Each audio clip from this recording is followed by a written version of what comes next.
a défrayé la chronique il y a quelques semaines avec son miracle de résurrection qui a fait beaucoup de bruit sur les réseaux sociaux. Il en a fait rire plusieurs et il en a aussi attristé beaucoup d'autres. Et vous l'avez bien reconnu, il s'agit d'Alphonse Lucot, connu sous son pseudonyme de Dalf Lucot. Et apparemment, des langues ont commencé à se délier par rapport à son ministère. Et la supercherie est en train d'être dévoilée par d'anciens collaborateurs d'Alphonse Lucot qui ont décidé de sortir de l'ombre et d'exposer la supercherie qui est en train de se passer depuis des années dans son ministère. International, Alléluia. On signale des cas actifs de simulation de maladies et d'infirmités pour mettre en scène des miracles. Ceci arrive après la résurrection rapportée d'un homme d'entre les morts par le prophète Afluko. Notre journaliste Mageketla Moulabe en a plus à dire sur le sujet. En décembre 2017, une messe matinale est en cours au ministère international Alléluia. Parmi la centaine de membres, Samantha, âgée de 27 ans, est une mère de 4 enfants à la recherche d'un emploi depuis son arrivée dans le pays il y a 6 ans. Elle est juste une visiteuse, avec une requête de prière. Je voulais vraiment y aller et peut-être que le pasteur prierait pour moi afin que je puisse obtenir un travail. Mais quand elle retourne le dimanche suivant, cela se révèle être un jour de témoignage. Cependant, ce n'était pas une session ordinaire. Pendant 3 ans, elle était séropositive. Pendant 3 ans. Dis-moi ce qui s'est passé. Elle affirme que c'était de la mise en scène. Je n'étais pas séropositive, je n'ai jamais été séropositive. Il voulait que je fasse comme si j'étais séropositive pour que le pasteur prie pour moi et que je sois guérie afin qu'il puisse attirer d'autres personnes dans l'église. Et ils m'ont promis de l'argent. Combien? Ils m'ont dit qu'ils me donneraient 1500 chaque mois. Témoignons pour la première fois. Avez-vous également recruté des acteurs? Oui, c'est moi ici, comme vous pouvez le voir. Âgé de 33 ans, Blessing Kwemelao est un autre cerveau derrière cette mascarade. Elle est donc venue dimanche matin parce que je lui ai dit que ce n'était pas quelque chose de grave à faire. Je vais te donner un papier, une carte qui indique que tu étais séropositive et que tu es maintenant séronégative. C'est facile, tu ne dis rien, ce pasteur parlera pour toi. Dieu te guérit du VIH sans VIH. Kwemelao dit que Samantha n'était pas sa seule actrice inscrite à l'église. Il y avait environ 13 à 14 personnes qui faisaient le même travail. Donc, pour moi, il venait de parler. À Blessing, nous avons besoin de 10 personnes en fauteuil roulant, de 3 femmes qui diront qu'elles ont un cancer du sein, une personne qui dit qu'elle est sourde. Lorsque le pasteur prie pour lui ou elle, il ou elle dira qu'il ou elle n'entend pas.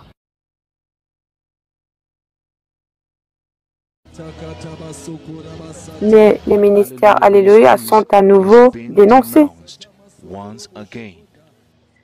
Il est une douloureuse désintégration profonde en tant qu'être humain d'utiliser cette vulnérabilité pour tout type de gain religieux faux en plus.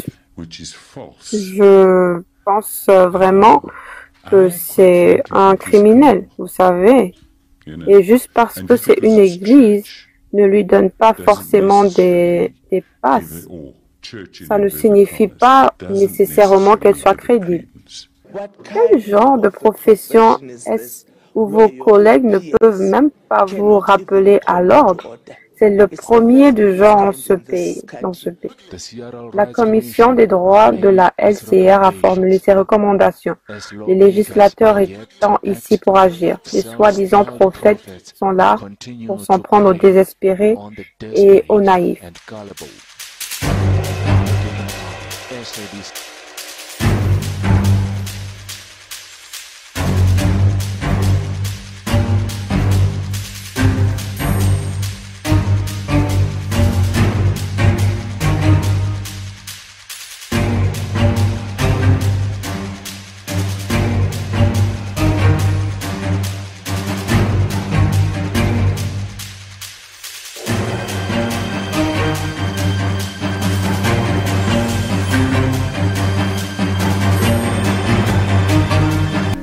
Chers frères et sœurs, vous savez, c'est malheureux de le dire, l'Église est dans une confusion totale. L'Église est dans un mélange total. Aujourd'hui, on ne sait même plus qui est qui. On ne sait même plus qui croire. Voilà. Moi, souvent, je reçois des messages des chrétiens, de certains chrétiens, frères et sœurs,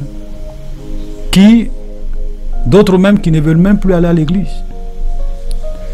Parce que il y a tellement de confusion. Il y a tellement de messages contradictoires.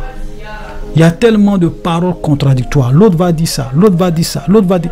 Arrivé un moment, on se perd, on ne sait même plus qui dit la vérité. Et Satan s'est arrangé pour que l'église soit dans cette confusion. Pour que la voix de la vérité soit calomniée, pour perdre les âmes. Jésus a dit qu'à la fin des temps, plusieurs faux prophètes se lèveront. Et ils vont séduire beaucoup de personnes. Frères, nous sommes à la fin des temps. Et si nous croyons que nous sommes à la fin des temps, nous devons réaliser, nous devons comprendre que parce que nous sommes à la fin des temps, plusieurs faux prophètes, plusieurs faux hommes de Dieu qui se présentent à nous comme des serviteurs de Dieu, comme des pasteurs, mais en réalité, au-dedans, ce sont des loups ravisseurs. Au temps de la fin, Satan a décidé de former des pasteurs mystiques occultes et de les envoyer dans les églises pour égarer le maximum de personnes. Donc, les marabouts sont devenus maintenant des pasteurs, des féticheurs sont devenus maintenant des pasteurs, des mystiques sont devenus maintenant des pasteurs. C'est pour cela que quand vous allez dans leur église, ils ne vous enseignent pas la vérité. Ils ne vont jamais parler du péché. Et même quand, ou bien même quand ils parlent du péché dans leur message, ils vont parler du péché en général. Mais prêcher sur des péchés spécifiques, enseigner la vérité, pointer du doigt le mal des gens, ils ne le font jamais. Ils vous parlent de la prospérité. Ils vous parlent des miracles. Ils vous parlent des prodiges. Ils vous parlent de plein d'autres choses pour vous endormir. Pour que lorsque l'enlèvement va venir, vous puissiez rater l'enlèvement. Et beaucoup de chrétiens, je vous assure que si Jésus venait aujourd'hui, beaucoup de chrétiens vont rater l'enlèvement.